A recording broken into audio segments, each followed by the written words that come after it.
નમસ્કાર મિત્રો, આરજી પોડકાસ્ટમાં તમારું સ્વાગત છે. આજે આપણી સાથે ઉપસ્થિત છે ગરબાડા કોંગ્રેસ પાર્ટીના પ્રમુખ મુકેશભાઈ રાઠોડ. મુકેશભાઈ, તમારું આરજી પોડકાસ્ટમાં સ્વાગત છે. ધન્યવાદ સાહેબ. હવે આપણે જે આગામી સમયમાં તાલુકા પંચાયતમાં જે કોંગ્રેસ પાર્ટી 24માંથી 5 જેટલી સીટો પર ભવ્ય વિજય મળ્યો છે, તેને લઈને શું કહીશો? આમ તો ભવ્ય વિજય ના કહેવાય કોંગ્રેસ પાર્ટી માટે, પણ પ્રજાના મેન્ડેટ અમને 5 સીટો આપી એ વિરોધ પક્ષ માટે બહુ મજબૂત કહેવાય. અને અમે લોકોના ગામે ગામ જઈ અને સમસ્યાનું નિરાકરણ અને લોકો વચ્ચે જઈ અને આગામી રણનીતિ માટે મહેનત કરીશું. કોંગ્રેસ ક્યાંક ને ક્યાંક કાચી રહી ગઈ એવું લાગે છે તમને? કોંગ્રેસમાં અમુક વોટ કાપવાના આ પાર્ટીએ અમને નુકસાન કર્યું કોંગ્રેસના વોટનું, એવું અમને લાગે છે. અને આગામી સમયમાં કોંગ્રેસ કયા મુદ્દાને લઈને જનતાની વચ્ચે ઉપસ્થિત રહેશે?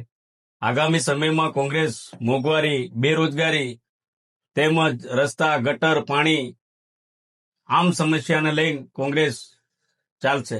અને આગામી સમયમાં જે પ્રજાના પ્રશ્નો છે તેમાં તમારા મુખ્ય 3 મુદ્દાઓ કયા હશે? પાણી, બેરોજગારી, ભ્રષ્ટાચાર વગેરે. અને જે હાલમાં જ જે સત્તા પક્ષ સત્તામાં આવ્યો છે ત્યારે તેને લઈને તમે શું કહેશો?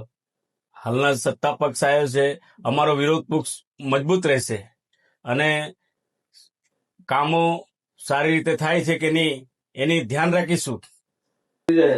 આવી જ રસપ્રદ માહિતી માટે આરજી પોડકાસ્ટને લાઈક કરો, શેર કરો અને ફોલો કરો. મળશું હવે એક નવા એપિસોડ સાથે.